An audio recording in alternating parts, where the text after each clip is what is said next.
Hi, this is Speak Out Speech and Debate, and today we're going to take a look at the new 2023 National Catholic Forensics League, NCFL, CatNats, whatever you like to call it, resolution for Lincoln Douglas. I'll be going over the background of the resolution's topic and starting off with some definitions and framework ideas, then we'll get into 3 affirmative arguments and 3 for the negative. At the end of the video, I will be sharing a unique leadership opportunity for high school students in speech and debate. The 2023 topic is resolved. In the United States, public K-12 schools ought to eliminate academic tracking. I missed the deadline for voting on this topic, so I have no idea what the other options were. Just looking at this one, it reminds me of the universal childcare topic from 2021, since it revolves around academic policy, and we're definitely going to run around a lot of back and forth discourse over different studies on current academic tracking and if they're reliable. The good thing is that there's a lot of literature on this, and it's something that we debaters ourselves can better understand and relate to since tracking is so prominent in the US today, and you're probably in this school system yourself. Let's start with definitions. The main words and phrases that jump out as possibilities for disagreement are public K-12, eliminate, and academic tracking. There's a lot of different school systems, so defining and narrowing down what is considered a public kindergarten through 12th grade school will definitely narrow down the scope of what you're arguing. Eliminate can be interpreted as disqualification, being ruled out, or even being completely removed. So this could possibly be interpreted by the affirmative as trying to eradicate the entire system or ruling out the system of tracking for any new public K-12 schools in the future. So just keep these nuances in mind. As for academic tracking, I highly encourage everyone to just define it as a phrase instead of 2 separate words. You can find a multitude of definitions for this. All that I have read are along the lines of different sets of curriculums, depending on the student's aptitude for learning and or achievement. Now for framework, you can always go with justice and morality for either side. That is pretty generic and you can tie in any criterion you'd like to them. However, for the affirmative, if we want to be more specific, let's go with quality of life or social welfare. These are just a couple of examples. Of course, there are more, but I think they tie in best with the criterions of consequentialism, since you can see whether their quality of life is being improved from the absence of academic tracking. For mitigating structural violence, of course, you want to improve social welfare. And from this, you can go more in depth about how academic tracking discriminates against minority groups or low-income students, and how people of those backgrounds are being disproportionately impacted. And then for utilitarianism, you can definitely tie into either of those values, trying to benefit the most amount of people. And that is definitely very applicable. You can also use that on the negative side as well. A few of these values can be cross-applied pretty easily. So if you feel that one of these on either side fits your case best, feel free to use it. So on the negative, some values that I think are more specific and relevant to that are liberty and equity. So let's start first with democratic obligations. I know I'm going a little bit out of order, but first of all, you can cite some statistics on support for this system of academic tracking in the United States and talk about how we have to uphold those obligations and then tie that into the value of liberty. Or you can go on to conservatism on trying not to upset such a widely instituted system since it already causes more harm. You can talk about, yes, this might not be the end-all be-all for academic institutions, and yes, it may have some drawbacks, but trying to take it away would actually cause more harm because it's so hard to take away a system that's been so widely implemented already. So that you can tie into the negative value of liberty, or you can even talk about equity and say how right now the current system is already improving equity as much as it possibly can, and how taking it away would harm these students even more. Then finally, let's talk about means versus ends. So this goes directly against that first criterion of consequentialism I stated on the AF. And it basically says that the means are more important than an end goal of achievement. You can say that academic tracking is more about the process than about the end goals, because some statistics you can see, well, like the improvements aren't as drastic as other sources say. So if you want to go ahead and clash on that, you can talk about how academic tracking is more beneficial because it is in that process that students are being more exposed. And from that, it's better improving equitable opportunities. So tie that into the neg value of equity. Let's move into arguments on the affirmative first, and then we'll go into the negative. Let's keep in mind that NCFL is a traditional tournament, so plans and counterplans on either side are not allowed. Critiques, theory, and other forms of progressive debate are probably not going to get you too far, simply because the judging scene here is going to be more lay-oriented. Current ineffectiveness is a good topic to put at the start of your case since it gives a warrant for why and what you're advocating for. This argument is saying that even though academic tracking separations are supposed to put every kid in a class as a good fit for their learning needs, that's the wish and not the actual result. A study by Gamorn and Mayer 89 was published in an article called Secondary School Tracking and Educational Inequality. After collecting data from sophomores in 1980, they saw that placing kids in the college track led to massive gains in math achievement and a higher probability of graduating high school, even when they took into account measured and unmeasured sources of non-random assignment. Basically, track assignment reinforced the existing inequalities in achievement among kids from different backgrounds. So only the kids in the highest track were benefiting from the separation, while those in the lower tracks who weren't deemed ready to go to college weren't even being prepared with better education.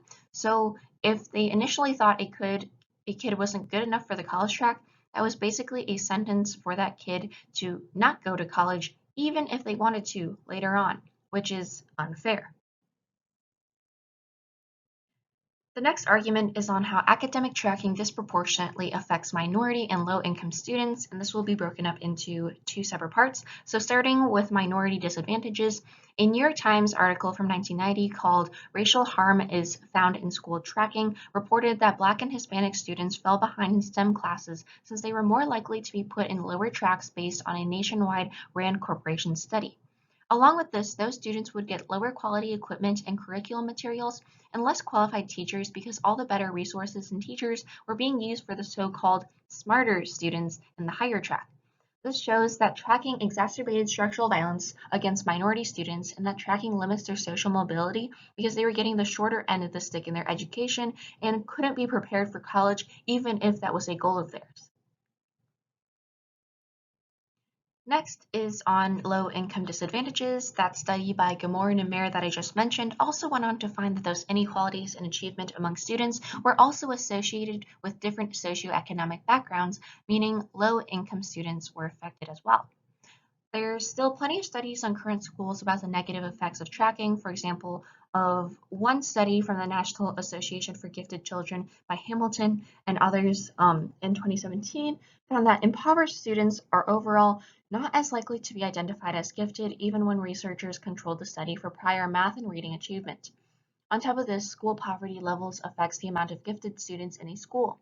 After math and reading scores were controlled in the study over different school districts, poorer schools had lower rates of identified gifted students. What this means is that students of poverty are not as likely to be identified as gifted, but poor students in poor schools are even less likely to be identified. Finally, we have the idea of inferiority. Separation into tracks means that the lower track students feel less motivated. I think that any student knows that sinking feeling when it seems like everyone else in the class understands a math concept, but you can't make it make sense for the life of you. Well, this also translates to academic tracking. When kids are separated based on how smart they are, of course students in the lower tracks will subconsciously or consciously think of themselves as quote-unquote dumb, even though they aren't. This causes them to label themselves as inferior to the high track students. According to the Public School Review in 2020, this feeling of inferiority creates a self-fulfilling prophecy since the lower track students develop lower levels of confidence and self-esteem, which harms their academic achievement. It's a fact that most students who are put into a track stay there for all their years of education. They don't get reevaluated most times. Furthermore, teachers of lower tracks have been noted to have lower expectations of their students, which exacerbates the self-esteem issues and means there's no incentive for their students to try to achieve more if the person who is teaching them already doesn't believe that they can do more. Now let's move on into the three negative arguments. You can start off by saying that the affirmative paints an exaggerated view of what tracking looks like. Realistically, it has been implemented in softer ways, so you can say that the true view of implementation, we can look to the status quo for that. An important thing to keep in mind is that students can be in different tracks for different subjects, and that is the most common system we see today. If a student is good at math, that doesn't mean that they're suddenly a history whiz too. It's completely possible and is common for students to be in the advanced track for one subject and the regular track for another. So all of the affirmatives arguments that tracking keeps students in the lower tracks too far falls flat because that is not the case from students having mixed tracks. Also, there are plenty of studies from the 20th to 21st century on academic tracking and their benefits. A lot of them show results via standardized test scores or just better achievement in different topics. You can definitely cite these statistics to boost your case and show that there's actual scientific backing for the reason why this is such a popular and widespread learning system today in the US. Let's move on to catered teaching. According to e-learning industry, academic tracking allows the teacher to get to know the student on a personal level because the student gets their education tailored to their personality, their interests, and their needs, which allows the teacher to assign more specific work that will help them grow. So with catered teaching, students are having their educational needs met. They are more likely to have higher levels of self-esteem because they can actually handle the work they are getting through the system of academic tracking. This is especially important because according to Education Week in 2018, by requiring all students to work at a predetermined pace irrespective of their needs, we choose to value speed over mastery. As a result, academic achievement and confidence decrease while anxiety increases, end quote.